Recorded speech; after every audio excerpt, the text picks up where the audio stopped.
קבלו את האיש שאף יום הולדת לא שלם בלעדיו, אורי חזקיה! מזל טוב! איזה כיף זה יום הולדת שלנו. אוהבים את היום הולדת שלכם? כן, איך אנחנו מתרגשים מהתאריך של היום הולדת שלנו. לפעמים אתה סתם הולך בסופר, פתאום אתה רואה קופסה של קוטג' שהתאריך תפוגה שלה זה התאריך של היום הולדת שלך. איך אתה מתרגש? אתה לא יודע למה אתה מתרגש, אולי נעשה ביחד יום הולדת. אתה בטירוף מהשטות הזאת. אין על קוטג' שהתאריך שלו זה... אמא תמיד דואגת לסדר את הבית, לתלות בלונים, לעשות שלטים. אבא לפעמים אין לו מושג, נכון? אבא מנותק כזה. רק אבא יכול לבוא לך פתאום ביציאה כזאת. תגיד לי, איזה כיתה? אתה חטא או טט? משפטים שנה שנייה אבא. אבא לא קשור לכלום, אבל ביום הולדת כולם נרתמים ביחד וזה תמיד אותו דבר. אתה בסלון בבית, פתאום אתה שומע מהמטבח את השיר הזה, מכירים את השיר הזה? שמתחיל לאט ונהיה מפחיד מרגע לרגע, פתאום אתה שומע כזה,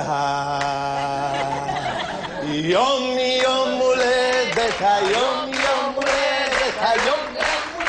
עכשיו, אתה לא יכול לשיר יחד עם כולם היום יום הולדת לעצמך, נכון? אתה יוצא מטומטם אם אתה שר לעצמך יום הולדת. זה תמיד תוקע אותך שעה על הספה בבית כזה.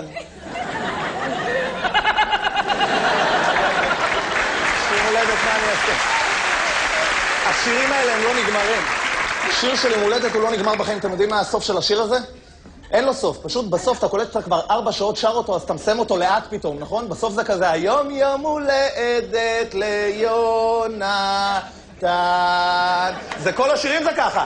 זה כל השירים. הופ, הופ, טרללה, גדלתי בשנה. הופ, הופ, טרללה, גדלתי בשנה.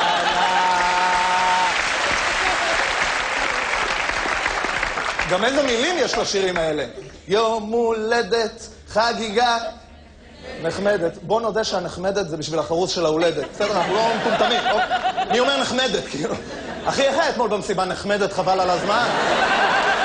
אני לא יודע איזה נחמדת היה. היה בחורות נחמדות. היה נחמד בסך הכל.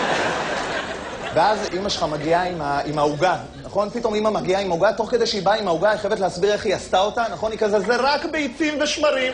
זה רק ביצים ושמרים. היא שמה לך נרות על העוגה.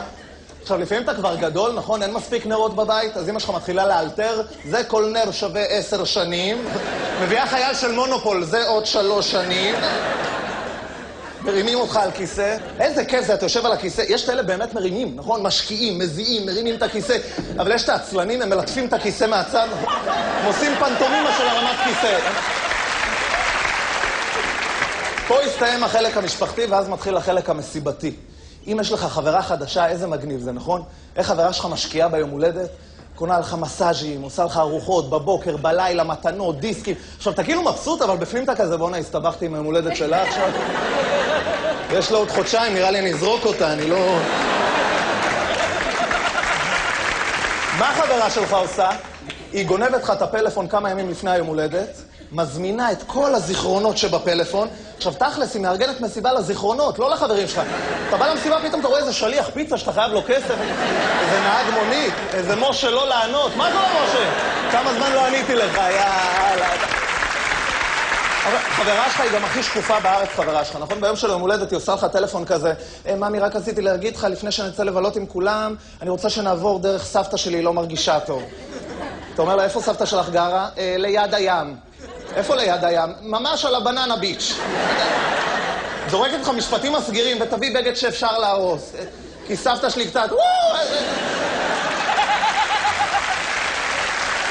אתה מגיע למסיבה, כשנכנסים למסיבת הפתעה, מה כולם עושים? ביחד. הפתעה, כאילו שאני לא מבין מה קורה פה. יש פה 40 איש עם שלטים עם השם שלי, ודי-ג'יי, זה כמו שגנבים ייכנסו לך הביתה כזה, פריצה! שברנו את הדלת, שברנו את הדלת, תודה רבה. יום הולדת, חגיגה נחמדת, מה נעים ומה נחמד, היה מצחיק מאוד, באמת יום הולדת זה חוויה, אבל אתה יודע, נערות יום הולדת מתלהבות מאופנועים, נכון? יש כזה גיל שמתלהבות. עכשיו אני, מה לי ולאופנוע? אבל ידעתי שזה עובד, אז מה עשיתי? קניתי רק קסדה. באמת, זה היה עובד לי טוב, הייתי בא וזה, מועדון, מכיר בחורה, קסדה, ואז כשהיינו יוצאים, הייתי משחק אותה שגנבו לי את האופנוע. הנה, מה... לא, זה גיל דרך זה ממש מאפן. זה גיל שאתה מאבד פרופורציות לגמרי. אתה מבקש מהורים שלך ג'ינס ב-600 שקל, הם אומרים לך לא, אתה אומר להם, טוב, אז אני מתאסלם, ולא מעניין אותי. הכי מבאס זה לשלוח למישהו אס.אם.אס מזל טוב, אתה שולח לו מזל טוב, אחי, אוהב אותך עד 120, המון, המון, המון, המון, ואז נקבל אס.אם.אס בחזרה. מי זה? נמחקו לי כל הזיכרונות. אתה נורמלי? יש את הקטע של הבלוני הליום ביום הולדת, נכון? באותו יום הם בתקרה, למחרת אתה רואה אותם על הרצפה כאילו עם הנגאובר, ככה גרועים. אתם יודעים מה הבעיה באמת עם מסיבות הפתעה?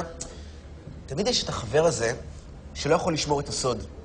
נכון? הוא בא אליך בצהריים כזה, טוב אחי, אז נתראה היום בערב. ואתה כזה... מה יש היום בערב? והוא... מה?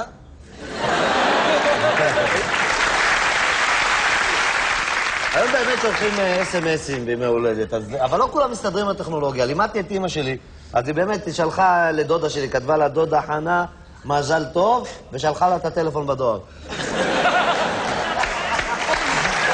לא, אני אספר על המתנה הכי מאפנה שקיבלתי. חברה שהיא פעם קנתה לי ספר. מה זה מאפן? אמרה לי, אל תדאג, ממי, יש פתק החלפה. החלפתי את החברה.